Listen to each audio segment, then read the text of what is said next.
বন্ধুরা, আপনারা হয়তো নিশ্চয়ই লক্ষ্য করেছেন যে মরা নিয়ে যাওয়ার সময় রাস্তায় খই ছড়ানো হয়। খই ছড়াতে ছড়াতে মরা নিয়ে যাওয়া হয়, কিন্তু কেন?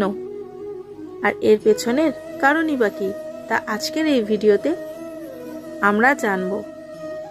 নমস্কার বন্ধুরা, আপনাদের সকলকে জানাই আমার ইউটিউব চ্যানেলে আরও একবার সুস্বাগতম। বন্ধুরা, হিন্দুদের বিভিন্ন পুজোতেই খই ব্যবহার করা হয়। লক্ষ্মী পুজোতে কিন্তু খই অবশ্যই লাগে। তাছাড়াও এরকম অনেক পুজো আছে যেখানে খই ব্যবহার করা হয়। তার মধ্যে বিশেষ একটি পুজো হলো মা ষষ্ঠীর পূজায়। আপনারা হয়তো লক্ষ্য করেছেন যে কোনো বাচ্চা হওয়ার পর যখন ষষ্ঠী পুজো করা হয় তখন কিন্তু সবাইকে খই, মুরগি এবং নাড়ু বিতরণ করা হয়। আর তার কারণ হলো খইকে খুবই পবিত্র বলে মানা হয়। আর এই খই নাকি কিছু কিছু দেবতাদের অত্যন্ত প্রিয়। আর এখানে দেবতা বলতে তাদের দূতদের কথা বোঝানো হয়েছে। কোনো পুজোতে যখন খই ব্যবহার করা হয় তখন কিন্তু দেবদূতেরা সেই খই খাওয়ার জন্য আসেন। আর তারা যখন আমাদের বাড়িতে প্রবেশ করেন তখন নেগেটিভ এনার্জি যদি বাড়ির মধ্যে থাকে তারা কিন্তু চলে যায়। সেরকমই মরা নিয়ে যাওয়ার সময় রাস্তায় খই ছড়াতে ছড়াতে নিয়ে যাওয়া হয়, যাতে দেবদূতেরা সেইখানে আসে আর সেখানের পরিবেশ থেকে যাতে নেগেটিভ এনার্জি দূরে চলে যায়।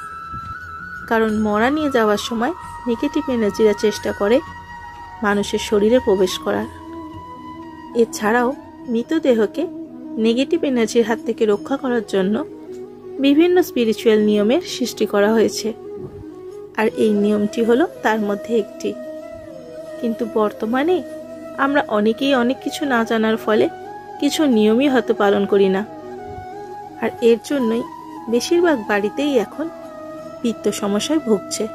এই পিত্র দোষের ফলে প্রায় বাড়িতে ঝামেলা, অশান্তি, অর্থাভাব, রোগ, কিছুতেই কোনো উন্নতি না হওয়া, এমন মানুষের জীবন নরক হয়ে ওঠে। এই সব কিছুই হলো পিতৃদোষজনিত সমস্যার লক্ষণ। আর এই পিত্তদোষ কিভাবে এর থেকে মুক্তি পাবেন সেই সম্পর্কে আমি আরও একটি ভিডিও খুব তাড়াতাড়ি বানাবো। তার জন্য অতি অবশ্যই আমার চ্যানেলটাকে সাবস্ক্রাইব করে বেল বাটনটা অতি অবশ্যই অল করে রাখুন, যাতে আমি ভিডিও ছাড়ার সঙ্গে সঙ্গে সবার আগে নোটিফিকেশনটা আপনার ফোনে পৌঁছায়। কারণ আমার এই চ্যানেলে ভবিষ্যতে আরও এরকম অজানা তথ্য আসতে চলেছে। আর তাই আরও একটি কথা বলবো বন্ধুরা, আগেকার দিনে ঋষিমুনিরা কোনো নিয়ম কিন্তু এমনি এমনি বানাননি। সব কিছুর পেছনেই কিছু না কিছু কারণ রয়েছে। শুধু আমরা জানি না বলেই এটা যে কুসংস্কার এটা মানতে হবে না, এটা কিন্তু একদমই ভুল। কারণ কিছু জিনিস এমনও আছে যা আশেপাশে মানুষের সাথে সাথে নিজের মঙ্গলের জন্য করা উচিত। বন্ধুরা, আমরা এই মায়াতে পড়ে জীবনের সবথেকে বড় সত্য মৃত্যুকেই ভুলে যাই। আর ভুলে যাই একদিন আমাদের সবাইকেই এখান থেকে চলে যেতে হবে। তাই চলুন সবাই মিলে এমন কিছু কর্ম করি যা আমাদের মৃত্যুর পরবর্তী জীবনে কাজে আসবে। এই কর্মের উপর ভিত্তি করেই জীবাত্মা শরীরের বিভিন্ন স্থান থেকে কিন্তু মুক্তি লাভ করে এবং এই অনুসারেই তার মৃত্যুর পর কি গতি হবে, সে কোন যোনিতে জন্ম নেবে তা নির্ধারিত হয়। তো চলুন বন্ধুরা, আজকের এই ভিডিও থেকে এই দ্বিতীয় প্রশ্নের উত্তরও আমরা জেনে নিই।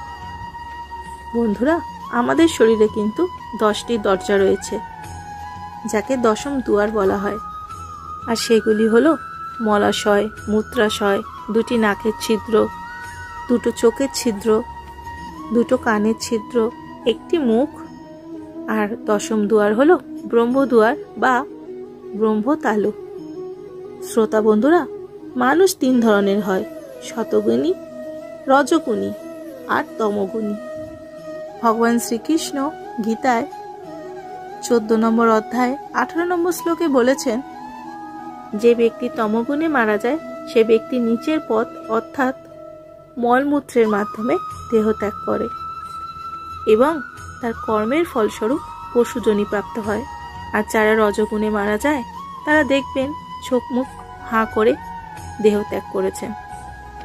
এর ফলস্বরূপ তারা আবার মনুষ্য জন্ম পাবে, আবারও তাকে এই পৃথিবী লোকে মনুষ্য রূপে জন্ম নিতে হবে। আর এর পরের গুণটি হলো শতগুণ। সাধু, সন্ন্যাসী ও পরম ভক্তরা ব্রহ্মতালু দিয়ে দেহত্যাগ করে। এমন মহা আত্মাদের দেবতারাও প্রণাম করেন। এমন মানুষকে দেখলে কখনোই মনে হবে না যে তিনি মারা গেছেন, মনে হবে যেন নিশ্চিন্তে ঘুমাচ্ছেন। এমন মানুষদের মৃত্যুর পর স্বয়ং দেবদেবীরা তাদেরকে অভিনন্দন জানাতে আসেন। সেই সময় পরম তেজময় প্রকাশে চারিদিক আলোকিত হয়ে যায়। সে যে যে লোকে পরম ধামে যায় সেই লোকে তার পূজা করা হয়। ভগবান শ্রীকৃষ্ণ বলেছেন, জ্ঞানী আত্মার আমার মধ্যে কোনো পার্থক্য নেই, কারণ আমরা সবাই কৃষ্ণেরই অংশ। যে জপ তপের মাধ্যমে নিজের ভেতরে কৃষ্ণকে জেনে যায় সে কৃষ্ণময় হয়ে যায়, আর এই ভবসাগর থেকে চিরতরের জন্য পার হয়ে যায়। তাহলে আজকের ভিডিও এখানেই শেষ করছি বন্ধুরা। আশা করছি ভিডিওটা আপনাদের ভালো লেগেছে। ভিডিওটা ভালো লাগলে আর ভগবান শ্রীকৃষ্ণের আশীর্বাদ পেতে অবশ্যই কিন্তু কমেন্টে লিখবেন জয় শ্রীকৃষ্ণ। সকলে ভালো থাকবেন, সুস্থ থাকবেন। দেখা হবে পরবর্তী ভিডিওতে আবারও কোনো নতুন ভিডিওর সাথে। ধন্যবাদ।